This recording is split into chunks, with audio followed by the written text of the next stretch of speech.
بسم اللہ الرحمن الرحیم۔ السلام علیکم۔ آپ سلمان سپیکس دیکھ رہے ہیں۔ نئی ویڈیو میں آپ کو خوش آمدید کہتے ہیں۔ سلطان صلاح الدین ایوبی 1138 میں تکریت میں پیدا ہوئے۔ ان کے والد کا نام نجم الدین ایوب تھا جو قلعہ تکریت کے حاکم تھے۔ عین اس وقت جب سلطان کی پیدائش ہوئی تو ان کے والد کو ان کے عہدے سے سبکدوش کر دیا گیا۔ سلطان کا بچپن اور جوانی کی ابتدائی دور دمشق اور بالبک میں گزرا، جہاں ان کے والد پہلے عماد الدین اور پھر نور الدین زنگی کے ماتحت ان علاقوں کے گورنر رہ چکے تھے۔ سلطان نے بالبک کے دینی مدرسوں اور دمشق کی جامع مسجد میں تعلیم حاصل کی۔ سلطان کو بچپن سے ہی دینی تعلیم حاصل کرنے کا بے حد شوق تھا۔ ان دنوں صلیبیوں سے مسلمانوں کی جنگیں زوروں پر تھیں اور نور الدین زنگی نے اپنے کارناموں سے کامیابیوں کے جھنڈے گاڑ دیے تھے۔ صلاح الدین ایوبی کی مجاہدانہ زندگی کا آغاز نور الدین زنگی کے دربار سے ہی ہوا تھا۔ 25 سال کی عمر تک سلطان نے گمنامی مگر پاکیزہ اور بے داغ زندگی گزاری۔ نور الدین زنگی کے دربار میں سلطان صلاح الدین کے چچا کو شیر سپاہ سالار تھے۔ جب انہوں نے مصر کی مہم پر جانا چاہا تو انہوں نے اپنے بھتیجے کا جذبہ جہاد دیکھ کر انہیں اپنے مہم میں ساتھ لے لیا۔ جب سلطان نے مخالفین کو شکست دے کر مصر پر مکمل کنٹرول حاصل کر لیا تو نور الدین نے اسے خط لکھا کہ فاطمی خلیفہ کا خطبہ جاری کیا جائے، لیکن سلطان نے معذوری ظاہر کر دی۔ تھوڑے عرصے بعد آسند فاطمی کا انتقال ہو گیا۔ اس کے ساتھ ہی فاطمی خاندان سے جب کوئی بھی حکومت کا دعوے دار نہ رہا تو ان حالات میں 567 ہجری میں مصر میں ایوبی حکومت کی بنیاد پڑی۔ ادھر نور الدین زنگی کی وفات کے بعد اس کا بیٹا جانشین بنا، مگر کم عمری کی وجہ سے امراء اور وزراء میں اقتدار کے حصول کے لیے جنگ چھڑ گئی اور اس طرح اتابکی خاندان کی حکمرانی کا شیرازہ بکھر گیا اور آخرکار سلطان صلاح الدین ایوبی نے عنانِ حکومت سنبھال لی۔ دمشق میں سعد الدین کی حکومت قائم ہوئی، مگر اس قدر کمزور تھی کہ صلیبیوں سے مقابلہ کرنے کی اہلیت نہ رکھتی تھی۔ ان حالات کے پیش نظر سلطان نے اہل دمشق کی دعوت قبول کی اور پورے علاقے کو صلیبیوں سے پاک کرنے کا فیصلہ کیا، مگر اندرونی حالات کی خرابی اور عیسائی حکمرانوں کی مصالحت اس کے آڑے آتی رہی۔ ایجی نالڈ نے جو صلیبیوں کا سرغنہ تھا بظاہر مصالحت کر لی تھی، لیکن صلح کے باوجود اس نے مسلمان قافلوں اور تاجروں کو لوٹنا شروع کر دیا۔ ایجی نالڈ کے قتل کے بعد یروشلم کی عیسائی حکومت کی جڑیں کٹ گئیں اور صلیبیوں نے فیصلہ کن جنگ کا اعلان کر دیا۔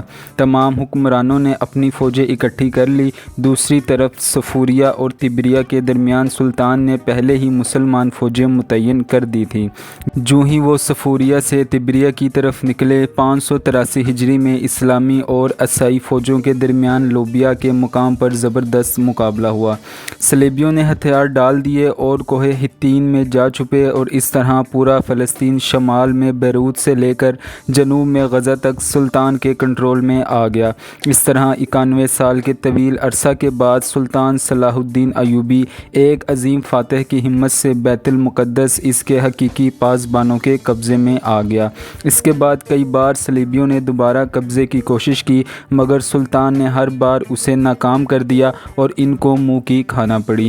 بیت المقدس پر سلطان کی عملداری نے پورے یورپ کے مذہبی جذبات کو اس قدر بھڑکا دیا کہ یورپ کے 3 بادشاہوں، انگلستان کے بادشاہ رچرڈ، فرانس کے بادشاہ آگسٹن اور جرمنی کے بادشاہ فریڈرک باربروسا نے متحد فوجیں تیار کیں اور بحیرہ روم سے عکا تک پہنچ گئیں۔ سلطان نے ان سے نبرد آزما ہونے کے لیے اسلامی ممالک کے حکمرانوں سے مدد طلب کی، جو نہ مل سکی اور آخرکار اسے خود ہی مقابلہ کرنا پڑا۔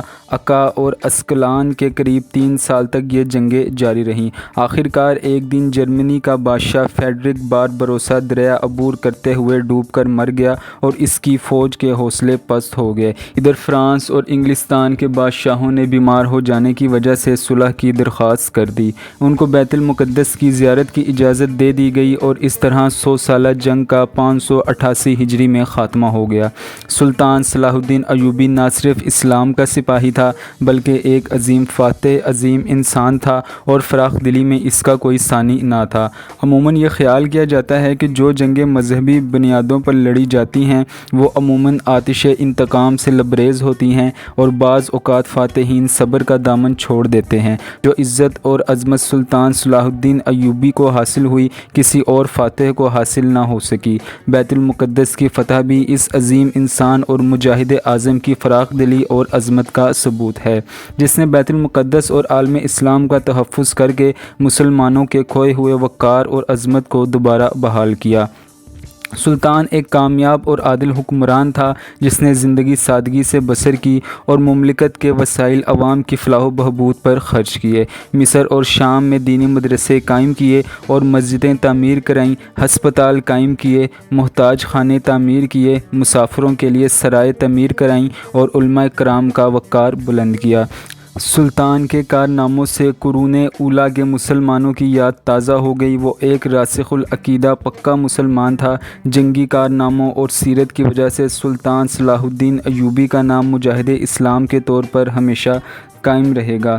مسلسل حالت جنگ کی وجہ سے سلطان کی صحت خراب ہو گئی اور آخر کار بخار کی وجہ سے انہوں نے 55 سال کی عمر میں 4 مارچ 1193 ہجری کو جان آفرین کے حوالے کر دی۔